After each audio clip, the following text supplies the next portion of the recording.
Welcome to exceptional oxidation states.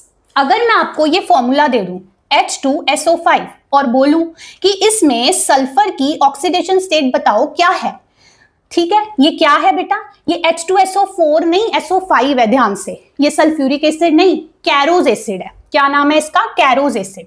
और इसके अंदर मुझे सल्फर की ऑक्सीडेशन स्टेट जाननी है, तो आप क्या करोगे? आप नॉर्मली अपना एक्स मेथड लगाओगे, अलजेब्रिक मेथड, जिसमें हम क्या करेंगे, सल्फर की ऑक्सीडेशन स्टेट को एक्स सपोज कर लेंगे और जो बाकी एलिमेंट्स हैं यानी कि हाइड्रोजन, ऑक्सीजन, उनकी तो हमें कॉमन ऑक्सीडेशन स्टेट पता ही होती है। हाइड्रोजन के लिए +1, ऑक्सीजन के लिए -2, और सभी को पुट इन करके हम x फाइंड करेंगे। लाइक दिस एक इक्वेशन बनेगी बेटा।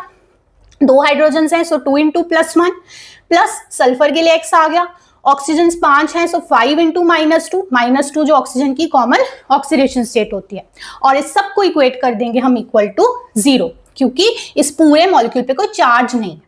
यहां से जब आप सिंप्लीफाई करोगे जस्ट लाइक दिस, तो जो आपके पास x निकल के आएगा that will be this, x is equal to +8। ये निकल के आ रही है oxidation state of sulphur Caro's acid में आपके नॉर्मल x मेथड से। अब यहां पर ही वर्ड ऑफ क्वेश्चन है बेटा, सोच कर देखो क्या सल्फर की +8 ऑक्सीडेशन स्टेट हो भी सकती है? नहीं हो सकती। क्यों नहीं हो सकती?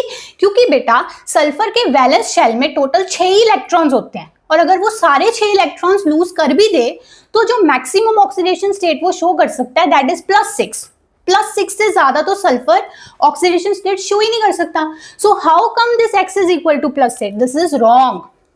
सो दैट मीन्स इस मेथड से रॉन्ग आया। तो कैसे फाइंड करेंगे?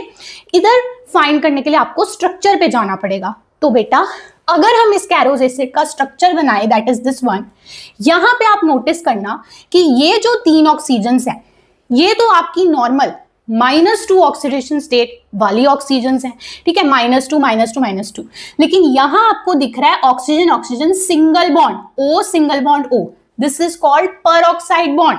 जब भी आपको किसी भी स्ट्रक्चर में दिखे वहां ऑक्सीडेशन स्टेट एक्स मेथड से गलती आनी है, ठीक है, क्योंकि ये 2 ऑक्सीजन्स की ऑक्सीडेशन स्टेट बेटा -1 होती है, नॉर्मल -2 नहीं होती, ठीक है। इस फैक्टर को आप इनकॉर्पोरेट करो अब, बाकी sum as it is as equation में, लेकिन 3 ऑक्सीजन्स -2 ऑक्सीडेशन स्टेट वाली हैं और 2 जो हैं वो -1 वाली डिवाइड हो गए। देखो यहाँ पे हमने 5 की -2 ली थी, नहीं, पर ऐसा नहीं है, 3 की -2 है और 2 की -1 है। अब सिंप्लीफाई करो x को तो +6 निकल के आता है, और ये करेक्ट आंसर है। सल्फर की oxidation state in कैरोज acid is +6 बेटा, ठीक है। So that is why this is an